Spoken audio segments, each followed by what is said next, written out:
Shangri-La, Shangri-La. Pois sou Rodrigo Galvão, tenho 48 anos, sou de Santo Antônio de Jesus e hoje vivo já há 15 anos aqui em Barcelona, Espanha. E tudo começou assim. Bom, comecei a estudar na Filarmônica Amantes da Lira, em Santo Antônio de Jesus, onde eu fui aluno de senhor professor querido e amado Silvino Batista dos Santos. Silvino era um craque, era um cara impressionante, de muita paciência, e tudo começou aí, na Filarmônica. Bom, a formação que eu tive, eu fiz o curso livre da UFBA. Na época a gente buscava todo tipo de informação, né? A gente não tinha internet que se tem hoje, nada disso. Estamos falando coisa de, 30 anos atrás. É incrível como o tempo passa. E a gente não tinha acesso a muita informação, então tudo era através de algum disco, de alguns colegas que estudavam um pouco. Então eu fiz o curso livre da UFBA, acho que por aí, em 96, 97. Não, foi antes um pouco, hein? Quando eu fui morar em Salvador. Foi 92, 93, se eu não me engano. Também muito estudo autodidata. Resolvi também vir para Barcelona também para estudar um pouco música mais a fundo. Estudei na aula do Conservatório Liceu, que é associado à Berklee Institute dos Estados Unidos, e foi um curso muito bom. Cheguei a começar a fazer o curso superior, que é muito puxado no nível musical, mas acabei deixando por falta de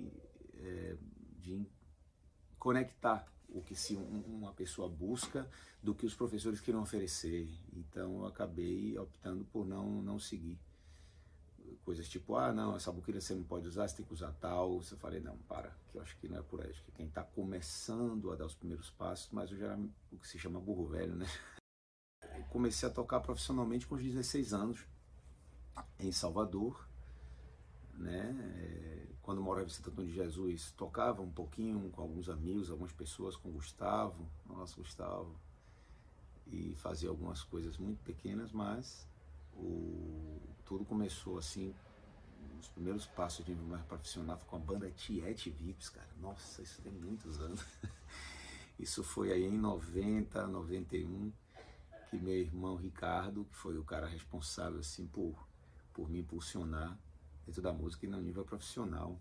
Comecei com clarinete, na verdade, na Filarmônica Amantes da Lira, mas depois pedi para passar para saxofone, me deram um sax tenor, cara, era enorme, levava aquele caixão gigante para cima e para baixo, a gente ia andando, sacrifício e tal, mas é isso aí. O moleque era difícil, mas era feliz. Depois passei pro sax alto, um sax complicado. Naquela época consegui uma palheta, era um sacrifício, não tinha que pedir alguém que fosse a Salvador para trazer uma palheta. Às vezes não vendia palhetas avulso, era só caixas, então era meio complicado, mas a gente se virava. E em Salvador foi onde eu comecei a trabalhar, então foi aí que tudo começou, banda Tiete Vips.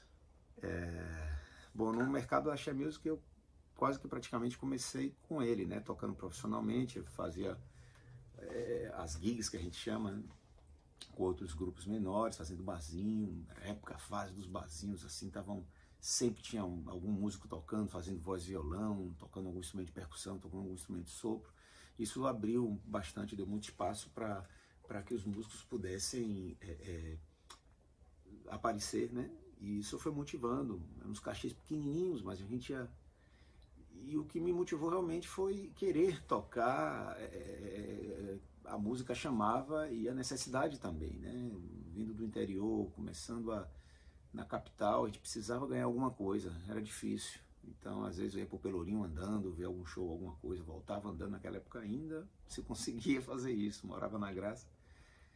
E foi assim que tudo começou. Bom, eu cheguei no mercado, como eu comentei, através do meu irmão Ricardo, né, na banda Tiete Vips, onde as coisas começaram a caminhar. Nossa, as bandas de axé com que eu comecei, bom, tudo começou por aí, com Tiete Vips. Depois do Tiete começou a aparecer alguns trabalhos, toquei com meu primo Paulinho Esfrega grande Paulinho, que foi dono do bloco Qual É, ouviu o Qual É nascer, partícipe da formação do Qual É, através de uma reunião e ideias que surgiram. E a partir daí eu comecei, nossa, foi tanta gente. Deixa eu só aclarar aqui um pouquinho. Foi com o meu primo Paulinho, a gente tocou no De Boca em Boca. Nossa, De Boca em Boca foi um grupo importante porque abriu espaço para o antigo Gera Samba. A gente fazia uns ensaios no Clube Espanhol que bombavam. Teve um acordo aí na época, o Cal Adam começou a pegar aí o Gera Samba para funcionar, né, para andar, entrar em outro mercado, entrar em outro nicho de público. E a gente abria, né? Na verdade, o Gera Samba abriu os shows da gente, cara. Que coisa incrível. E logo depois a gente passou a abrir os shows do Gera Samba, como as coisas foram invertendo, né? No espaço de um ano, no máximo. E a gente tocava, aquilo entupia, bombava de gente, era uma coisa incrível, no antigo Clube Espanhol. A partir daí, nossa, toquei também com Jalperi, mais ou menos um ano com Jalperi, por aí. Márcia Freire eu comecei a tocar com Márcia em 90, a partir de 94 mais ou menos até 97. Foram uns 3 ou 4 carnavais. Depois da Márcia eu fui tocar no Jeremias no Bate-Corner, né? Que na época o Jeremias tinha acabado de se transformar no Jamil Uma Noite, e a gente fazia bandas paralelas, né? Toquei com o Pierre Onassis também um período. A gente tinha época que eram 3, 4 bandas que a gente tocava, porque faltava gente e músico safo que conhecesse repertório, que tivesse facilidade de acompanhar, de mudanças de tom. Às vezes você tocava com a cantora, eram tonalidades completamente diferentes, tocava com o cantor e tinha que ter essa versatilidade. E foi uma fase muito bacana. Depois toquei também com o Jerônimo. Eu não estou falando exatamente a cronologia exata, mas pessoas com que eu toquei. Jerônimo foi uma coisa muito bacana, porque foi onde eu abri muito minha cabeça para o que é o conceito da música baiana dentro mais da sua essência, né? Da sua raiz musical, rítmica. Que mais? Nossa, toquei com muita gente. Guiga Reis, que fazia outro tipo de som, era aquele country sertanejo, country da época, sertanejo brasileiro da época, tocava um monte de música interessante, era uma coisa meio rock and roll também que tinha na banda, que era muito legal. Quem mais? Banda Beijo, cara. Toquei na Banda Beijo já em 2000 até 2003, mais ou menos. E foi assim um trabalho fantástico, porque a gente pegou uma ascensão legal também. Antes tocava Levine Lima, meu irmão Levine, e Gil resolveu mudar a banda e mudar coisas, que isso sempre acontece na Bahia, né? Por um lado é uma coisa bem bacana, por outro é uma coisa meio complicada, mas aí mudou e eu fui trabalhar com o Natinho, chamado meu amigo Natinho, meu irmão maestro, com o Fábio Serrano, Zier. E depois de Gil, estou falando dos trabalhos maiores que eu fui pegando. Trabalhei com Carlinhos Brau. Aí com Brau, eu comecei a dar aula na Pracatum, me convidaram para dar aula na Pracatum e fazer algumas pequenas gravações também no estúdio de Brau. E ele me viu e falou, cara, vai rolar alguns trabalhos, poxa, eu gosto de você como trabalha e tal, você quer fazer shows comigo, umas coisas comigo? Eu falei, lógico, claro, como é que não? Então, começaram a rolar alguns ensaios, fazer alguns shows, e aí a gente começou e trabalhei com o Brau até 2007. Então foram 4 anos, 4 anos e meio mais ou menos com o Brau, né?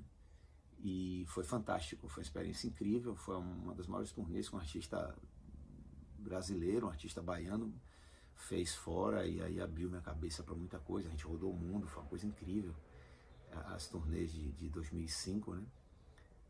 Então é isso, foram as bandas de axé, mais ou menos assim, um pouco a cronologia.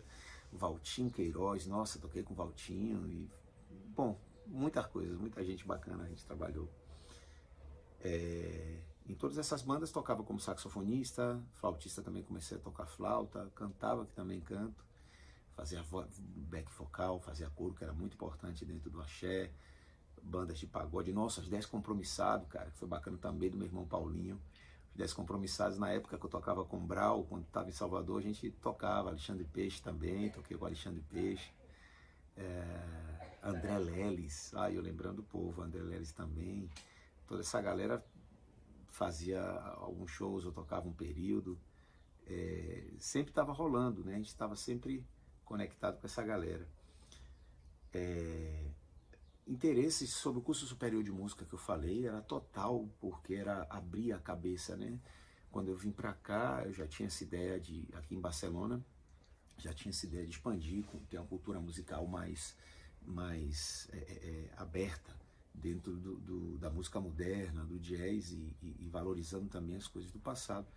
E eu acho que só quem nasce na Bahia, honestamente, sem nenhuma política, sem nada protecionista, mas é que a gente tem uma coisa que está muito enraizada na gente, que é a necessidade da base rítmica, né? De ter um ritmo bacana, pulsante, e quem teve uma cultura musical com a força do que é um trio elétrico, você subir no trio elétrico e você sentir aqueles graves empurrando você, jogando você para cima, você tem que se segurar para não cair, é uma coisa incrível, inclusive para o público também. Então essa pulsação, essa força musical é fundamental. E quando eu fiz meu curso aqui, que eu começava a fazer os combos que se chamam, né, que dos grupos, a galera tocando, você vai fazendo as pequenas formações de grupo, né, música de Wayne Shorter, música de, sei lá, de Miles Davis, Charlie Parker, aí tinha um monte de coisa, né, Wayne Report, então a gente ia fazendo coisas variadas. Então o que eu observava bastante é isso, era força rítmica, e honestamente aqui o povo é deficiente nisso, entende? Deve muito, precisa melhorar e incrementar muito. Então uma das coisas que me desmotivou por um lado foi isso, e também assim, do interesse era esse, abrir a cabeça, mas como eu tinha comentado rapidamente antes, eu comecei a ter um professor que falava, não, você não pode tocar no sax tenor, porque eu começava a tocar alto, né, alto, que eu sou apaixonado, e também pedi um segundo instrumento. Falei, cara, posso usar um outro instrumento? Então, sax tenor também? Sim, ótimo, tal. Então, foi bacana, mas foi meio complicado, porque muda essa boquilha de metal, não toca com boquilha de metal, você tem que tocar com boquilha de massa. Eu gosto no alto, mas no tenor sempre toquei com boquilha de metal, que me acompanha há muitos anos, que é uma cópia da Chugal, que funciona muito bem, feita pelo Norberto. Mas ele mandava mudar e algumas coisas das ideias, cara, que eu falei, não é o que eu tô querendo. Então, assim, foi meio que desestimulante nesse aspecto. Mas, por outro lado, todo o estudo que eu fiz foi muito bom. Eu acho que eu voltaria, sim, né? Com um pouquinho mais de tempo, eu voltaria a estudar de uma forma mais direta, mais dinâmica, nesse sentido, né? Estudar música no curso superior. Minhas principais influências, nossa, acho que tudo começou com meu avô Edgar, né? Ele tocava em casa, né? Tocava desde Meu Limão, Meu Limoeiro a alguma balada, alguma composição dele, e tocava de maneira informal. Meu avô nunca tocou nível profissional, tocou em filarmônica também, mas aquilo me fascinava e foi minha primeira influência. E eu lembro no dia que eu ouvi Charlie Parker a primeira vez, o mundo parou para mim ali. Eu matei aula no Shopping Barra ali, que tinha uma loja acho que é a Modinha, se não me engano, que vendia CD. E eu fiquei ali esperando acabarem as músicas para eu poder perguntar ao cara quem era aquele saxofonista, que música era aquela. Eu tinha 16 anos. Nunca tinha escutado jazz daquela maneira. Uma pena, porque já podia ter essa influência antes, e meus pais ouviam muita música, meu pai ouvia muita música, mas nunca ouvia jazz. E muita música brasileira, que foi fantástico também, mas quando eu ouvi jazz parou tudo. Eu falei, que é isso? Eu quero aprender o que esse cara toca. Comprei o disco, fui para casa, ouvia. Para mim todas as músicas tinham o mesmo som, a mesma característica. Eu falava, pelo amor de Deus, mas parece que ele muda, ou seja, dá pausas, mas a música é a mesma. E eu não entendia nada. E eu falo, que coisa fantástica, mas a pulsação, né, a gente voltando para a questão do rítmica, a pulsação me apaixonou, e eu falei, eu quero tocar isso, eu preciso tocar isso. Aí fui tirando uma música ou outra sem saber da importância direito que tinha Charlie Parker.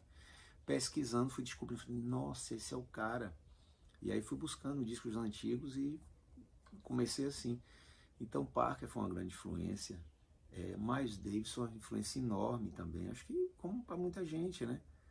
Logo comecei a ouvir Kenny Garrett, meu mundo mudou também, a forma moderna, o pessoal que toca ele. Me acompanha até hoje, graças a Deus. Inclusive, a boquilha é como a boquilha do velho, né? É exatamente a mesma boquilha, né? Uma Soloist antiga, uma Soloist G, com uma abraçadeira bacana, que imita a abraçadeira dele, né? Imita uma abraçadeira que ele usava, brilhante, que ele usa. E quem mais? Coltrane também é uma grande influência. Nossa, Dexter Gordon, também o Prezi, né? Quem mais, meu Deus? Que é o Lester Young. Nossa, muita gente, muita influência bacana. Também dentro da Bahia, muita gente boa. Nossa, o Roninho foi uma influência muito legal, cara. O Roninho Scott. A gente via a galera tocando e seguia a onda, né? A gente queria aprender com eles. Acho que essas foram várias influências. Pô, dentro da música brasileira, ouvia muito Alcione, cara. Meu pai apaixonado, amava Alcione, Bebeto. E deu muita vida, assim, pra minha cultura musical. A gente ouvia samba em geral, ouvi muito bolero, muita coisa. Altemar Dutra, a gente ouvia muito em casa. Ângela Maria. Nossa, Elisete Cardoso, meu avô era apaixonado por Elisete. Muita gente, nossa, eu ouvia muita música bonita. Enfim, muita influência eu tive. Bom, claro, a influência do Axé Music em mim foi muito importante, principalmente a parte rítmica, né? E também a gente tinha que tocar os solos, né, dos músicos. Nessa época tinha várias pessoas, tinha Tony Duarte, que estava no Beijo, o Paulinho Andrade, que estava na Banda Eva, que a Banda Eva despontou bem depois, assim, né? Não foi nos primórdios do Axé, foi depois. Ivete novinha cantando, primeira vez que eu vi Ivete, eu falei, o que você está fazendo aí? Que a gente gravava algumas vezes na Tapuim, no estúdio Tapuim de Moisés Gabriel, na Barra. E foi uma coisa bem bacana, a gente tocava, queria tirar esses solos, né? Então teve assim, essa influência, principalmente influência rítmica. Músicas do Olodum, que rolava um naipe, então a gente ia tocando isso aí. Na maneira de tocar o sax, sim, mudou porque a gente tinha uma necessidade de tocar mais forte, tinha que ter mais volume para competir com a bacurinha do lado, com o surdo do outro, era osso, não era fácil não. Mas a gente se virava e conseguia, né? Nunca os microfones da gente estavam muito abertos, porque se abria muito o microfone, os instrumentos de percussão cobria todo mundo, com todo respeito ao povo da percussão, pelo amor de Deus que eu amo, mas essa é a realidade que a gente tinha, né? Não existiam separadores acrílicos, não existia nada disso, mas a gente se virava como podia. Bom, como saxofonista, eu acho que meu estilo, eu sempre busquei buscar meu som, sabe? Ter mais, ficar mais junto dos estilos que eu gostava, que eu era apaixonado. Eu nunca fui um cara de tocar com som aberto, bebop, aberto pop. Eu sempre procurei inverso disso, né? Eu sempre procurei tocar com som um pouco mais escuro. Era o que eu ouvia dos saxofonistas de bebop, de jazz. Então, da forma moderna que tocava, principalmente Kenny Garrett, eu sempre busquei um pouco mais esse som e fui vendo que o mundo estava abrindo para aí, né? Dick Watts e outros grandes saxofonistas que tocavam com esse som mais escuro. Então, sempre busquei. Naquela época, a gente buscava um pouco, usava uma boquilha jumbo jaba, quem é saxofonista sabe como é, que dentro tem o que a gente chama acelerador, que é por dentro da boquilha, em vez de ela ser toda aberta, ela tem uma parte que plana por dentro, que reflete o som de uma maneira que o som dá mais volume, né? Eu tocava sax alto, apenas tive o tenor, comecei a tocar o tenor mais quando entrei na Banda Beijo. E dava mais volume e um pouco mais de brilho no som. Eu não achava muito legal, então eu usava uma paleta um pouco mais pesada, a paleta 3 para o sax alto, uma boquilha que era um pouco mais fechada, era um A35, então dava um som bacana. Raul Gonzalez também, Raul que tocava também com a mesma boquilha. Léo Gandelman foi o cara que que foi uma grande influência também, né, comentando de influências, e que num bate-papo rápido com o Léo, uma vez que ele teve em Salvador, ele falava, eu uso um pouquinho da Jumbo Java. Eu falei, nossa, essa é que eu preciso usar. E mudou, né, nesse caso, tinham coisas que a gente buscava, né, o som dessa galera, assim. Eu me defino assim, cara, não tem uma definição exata, eu sou um músico toquei axé, mas a gente sempre buscava influências, né? É difícil dizer que é um músico. Qual é o estilo que você toca? Axé. Pô, axé tem tanta coisa dentro do axé, músicas mais lentas, músicas mais aceleradas. Eu acho que o axé define o músico de sopro com precisão, velocidade, afinação. Você tem que estar bem afinado num ambiente musical que é difícil no sentido de muita percussão. Você tem que ter muita precisão para acompanhar essa galera com notas muito rápidas, curtas. Tinha que ter essa característica muito forte, e ser polivalente, né? É importante tocar os outros instrumentos, tocar música, instrumentos de percussão também, e levar isso dentro, né? E passar isso para o público e para as pessoas que vão te ouvindo.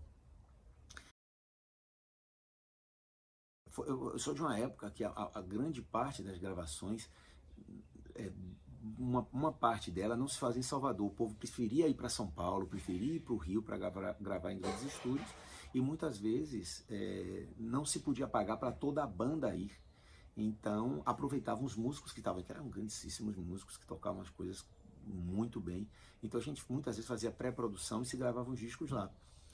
Mas eu cheguei a gravar com muita gente bacana, o Jalperi, gravei um disco de Jalperi, gravei 10 Compromissados, gravei coisas com o Guida Reis, gravei também com Brau, né? Gravamos um DVD fantástico também, um filme que se chama O Milagre do Candial, onde o Bebo Valdez, pianista fantástico, pai do Tio Valdez, que eu tive uma oportunidade enorme de conhecer ambos.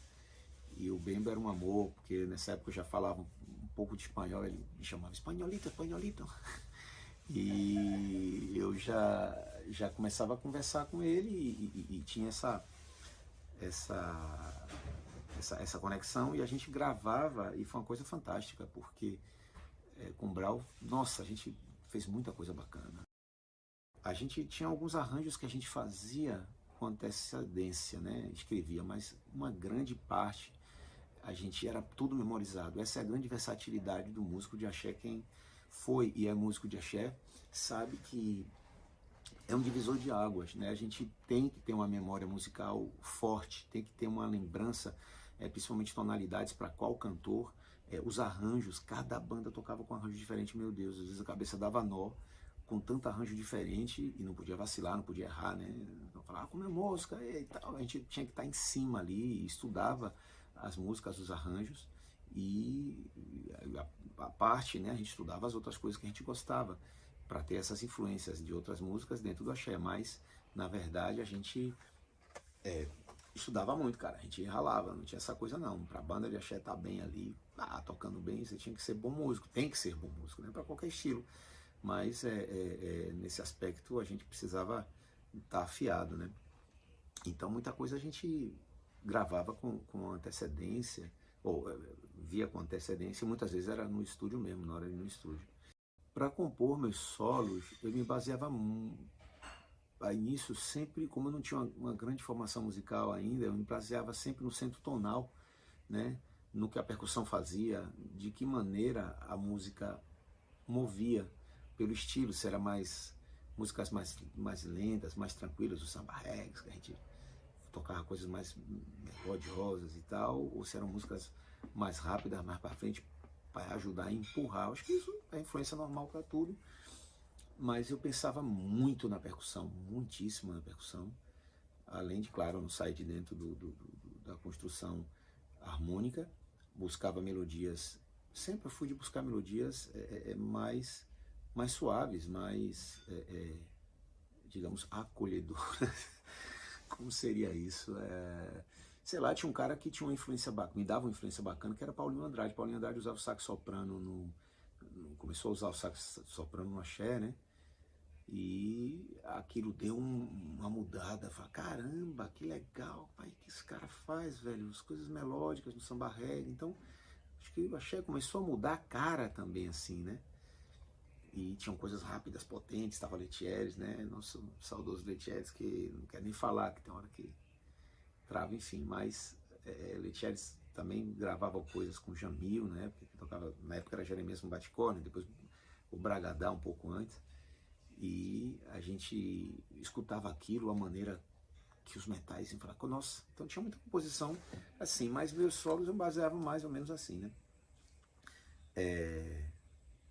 O retorno financeiro, bom, o axé foi quem me sustentou, né? Por muitos e muitos anos. Eu também sou publicitário, trabalhei com agência de propaganda, via mídia na época. Mas quem era meu ganha-pão era o axé, eram as bandas de axé.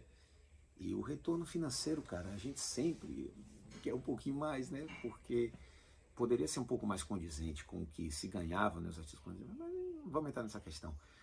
Mas eu acho que eu dei uma boa contribuição. Eu ajudei, nossa, eu conectei muita gente boa, que hoje está bem, que tocou com grandes artistas e toca com grandes artistas hoje. Eu ajudei a conectar muita gente. E além disso, acho que musicalmente, muita gente me via e falava, nossa, Rodrigo, que legal, cara, pô, como é que você toca isso, como é que você toca aquilo? Músicos ou pessoas normais falavam, oh, que bacana. Principalmente quando eu saí, cara, do Brasil, nas turnês com o Brau, foi uma coisa que me chamou muita atenção. O Brau dava um espaço legal pra gente. A gente sempre estava tocando, mas muitas vezes eu saía, ia tocar com ele lá na frente, e botava pra tocar em festivais grandes. A gente tocou em grandes festivais de jazz, festival Heineken Jazz nas Ilhas Canárias, para citar alguns, né? Festivais grandes em La Villette, na França, pertinho de Lyon. Então eram megas festivais que a gente ia no Festival de Montreux, então dividíamos o palco com o Carlos Santana, literalmente tocamos junto, todo mundo no mesmo palco, ao mesmo tempo. E ele dava espaço, e pessoas que me falavam, nossa, que solo, como é que você pensa isso, essa rítmica, e por que você vai por esse caminho? Então eu comecei a descobrir que existia o jazz, que eu sempre procurei, mas com mudanças, né? Eu não tocava igual a fulano, igual a não sei quem, não. Tinha as coisas que é riffs, partners, mas influências dessa forma de tocar, da maneira de tocar o axé. Eu acho que sim, acho que no período de atuação foi condizente, né? Enfim. A remuneração era difícil em certos momentos, porque eu tinha família, então minha mulher também nessa época trabalhava com música também, Janda trabalhava com música, tocou com o Netinho há muito tempo, era back vocal de Netinho, a gente tinha filho que cuidar, sustentar, então se pudesse ganhar um pouco mais, acho que ajudava. E a incerteza, né? Caiu um show, nossa, aquele era um desespero, não existia um salário fixo, a gente ganhava pelo cachê. Então era normal, era matemático. As bandas que tinham mais sucesso, que faziam mais shows, você ganhava mais. Então ganhava pelo volume de trabalho. Tinham cachês legais, sim, mas era pelo volume de trabalho. E quando caía show era um desespero. Quando chegava nos meses fracos, meu Deus do céu. Então, se o mercado musical estava bem, você supostamente estava bem. Mas muito amigo meu penou, muito amigo meu ficou difícil. Eu também fiquei em fases difíceis, horríveis, né, de grana, que não foi fácil. Bom, aí sim, tive que fazer sim outros trabalhos, né? Trabalhava, como falei, como publicitário, na época que eu trabalhei com o Valtinho Queiroz, e aí também dentro da publicidade trabalhei em muita coisa interessante para poder ajudar nos custos, gastos. Bom, eu acho que por um lado eu fui contemplado financeiramente, né? Acho que no período que eu trabalhei com o Brau foi uma época bacana, a gente viajava para cá, ganhava em euro, e o euro estava bem e tudo isso, mas eu acho que foi dentro de é como eu comentei, né? Não era tão condizente quanto que poderia ser para um músico acompanhar um artista, sei lá, o artista ganhava, sei lá, super bem, ganhava X, a gente ganhava, o valor nosso era, sei lá, X sobre 12 de cada um, então eu acho que poderia, ou muito menos que isso, né? Enfim, mas não sei, é uma questão muito relativa, né? A gente podia ter ganhado um pouquinho mais, né?